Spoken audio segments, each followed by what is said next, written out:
Today I fucked up by accidentally becoming a Catholic priest. As with most of these stories, this didn't happen today, but several months ago. I had a day off from work and decided to have some alone time.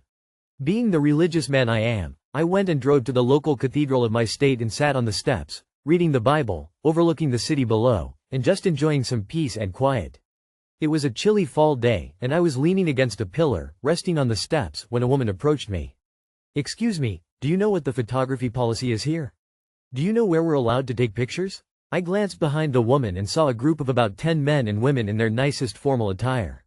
I particularly noticed a woman with her hair nicely done, wearing a long, flowing white dress. Obviously, this was a wedding party here to take some photos, and the woman I was speaking to was the photographer. As it so happened, I actually did know the photography policy for the cathedral. My wife is an avid photographer, and we had taken photos from the hill overlooking the city just a few weeks prior. I got up and walked over to the couple, along with the photographer. I pointed out the approved photo spots, explained the policy to the group, and told them about some other parts of the cathedral that would make for excellent shots without violating any of the guidelines. I also gave my most heartfelt congratulations to the couple, wishing them well and an amazing wedding day.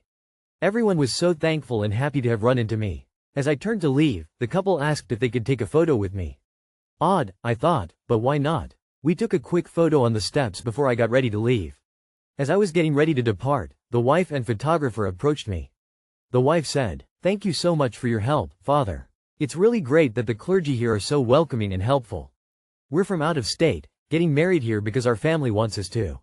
I appreciate your time with your busy schedule." I froze. I glanced down at myself. I'm dressed in a nice shirt and slacks with a cross necklace hanging out, but I definitely didn't look like a priest. Maybe she thought I was a priest in casual attire? No idea. Unsure of what to do, all I said was congratulations again before quickly heading to my car and getting out of there. To this day, I realize that some couple has a wedding photo with me in it and a story about the nice priest who helped them out. Felt too awkward at the time to inform them of their error.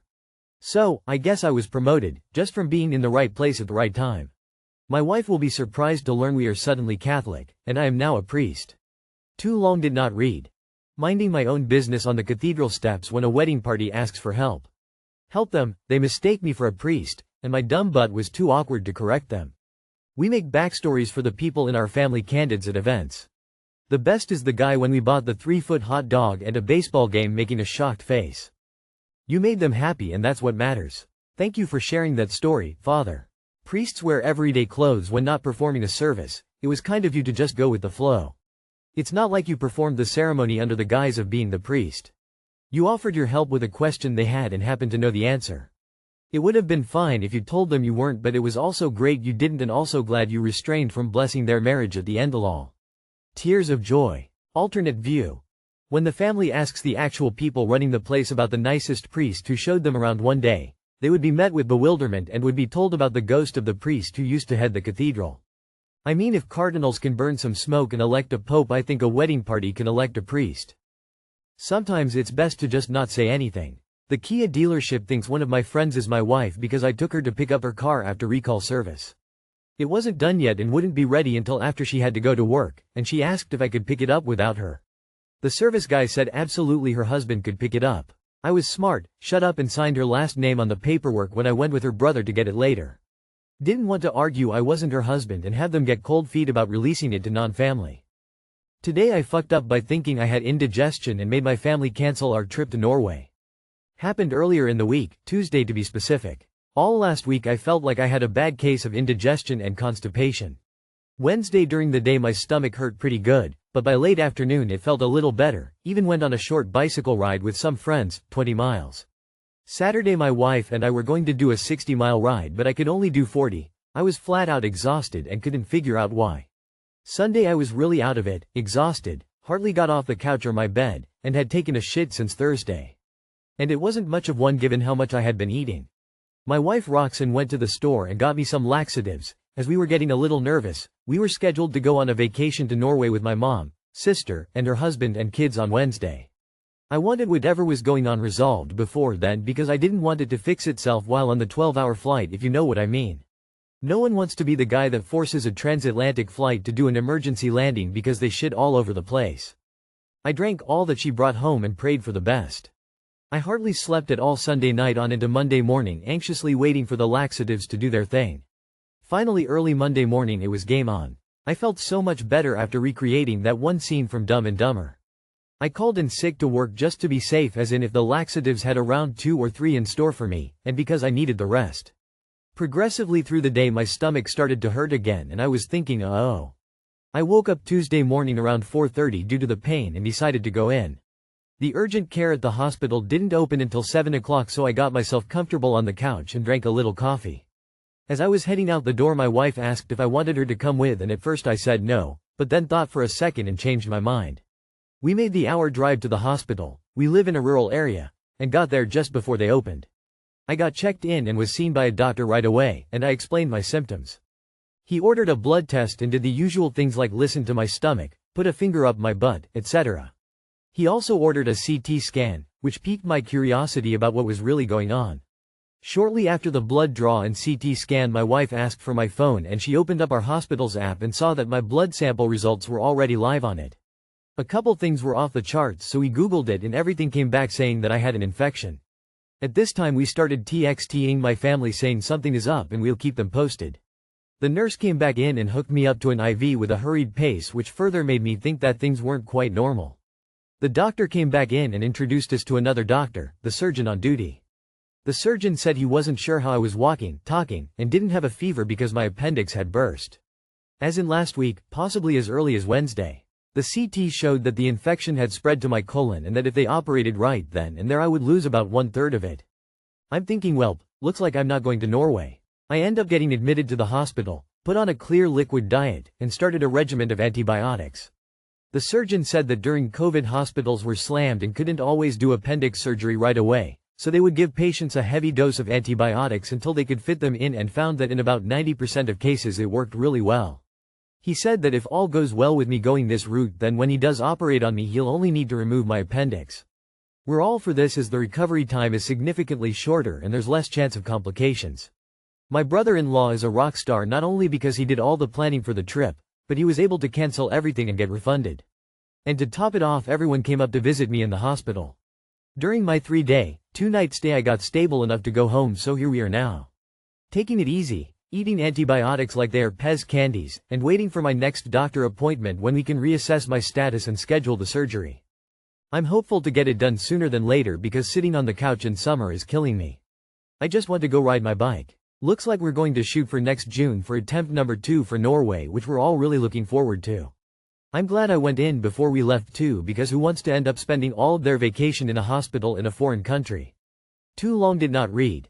Had a burst appendix, didn't display normal symptoms, so I didn't bother getting it checked out, and eventually wound up getting admitted to the hospital the day before my entire family was supposed to go on a trip to Norway. I had mine out when I was in 5th grade. Another 5th grader thought it would be funny to gut punch me.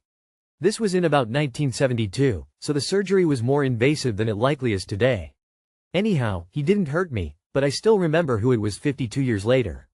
Hi Barry, I'll get well soon. I am praying for an easy and fast recovery. I am so glad you were able to catch this before hopping on that flight, can you imagine?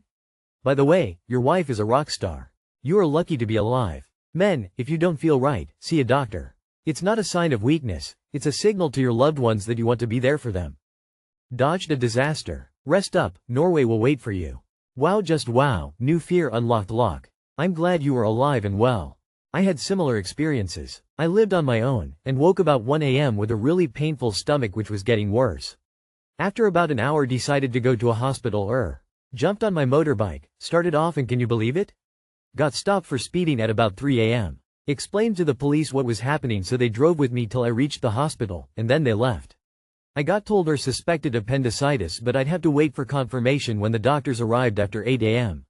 Was sick a couple times, doctors arrived and confirmed the diagnosis, and at 2:00 that afternoon I was operated on. Afterwards they said that the appendix was on the verge of bursting, so my trip to the hospital that night was 100% the right thing to have done. Today I fucked up by posting a picture of my ceiling fan to our iPhone. About an hour ago I made a post on our iPhone to see if I could resolve an issue with my camera that has been on the fritz for around 8 months now. Keep in mind that I have checked far and wide on many forums, so a friend of mine suggested Reddit to help solve this issue. That was the first mistake of many. I elected to take a picture of my ceiling as it would show the full extent of the problem since it is one blank color. This was the second mistake. Since the only functional camera that I had was the 0.5 option, the normally straight lines shown by a ceiling curved. Mistake 3. Then to put the cherry on top, my ceiling fan is a flush mount dome. This was the final mistake. It began with a simple comment, "Your ceiling has a wonderful personality." And I thought, how strange. Then the comments poured in. Hundreds of users noted that due to the curvature of the lines in the image, my ceiling now looked like an inappropriate picture akin to something on a not safe for work thread. I consulted a friend and then realized what the picture looked like once I zoomed out. It appeared like a pair of breasts.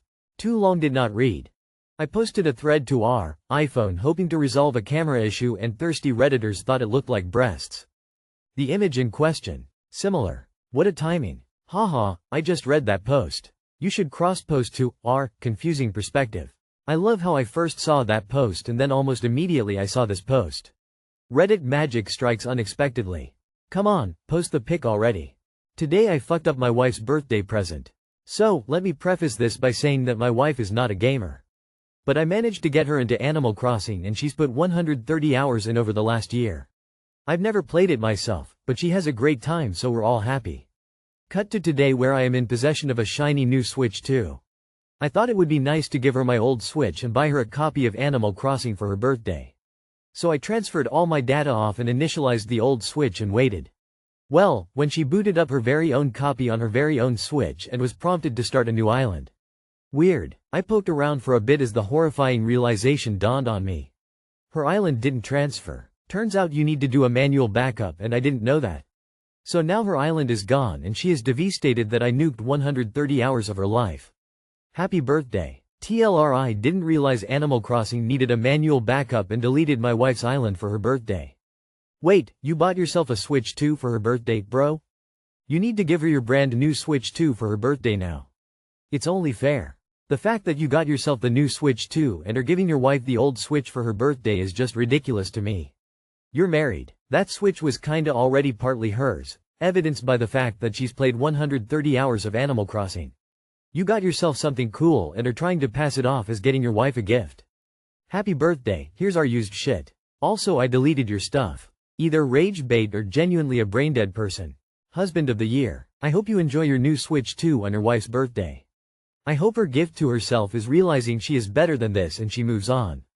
You know, something similar happened to me. My wife had a Switch, I started playing ACNH and became obsessed, hundreds of hours in the game. She didn't want to share her Switch anymore because she was getting through her own games at the same time. So what did she do? She bought me a new fucking Switch. And she googled how to transfer the fucking game data. Because she actually likes me. Maybe try that next time?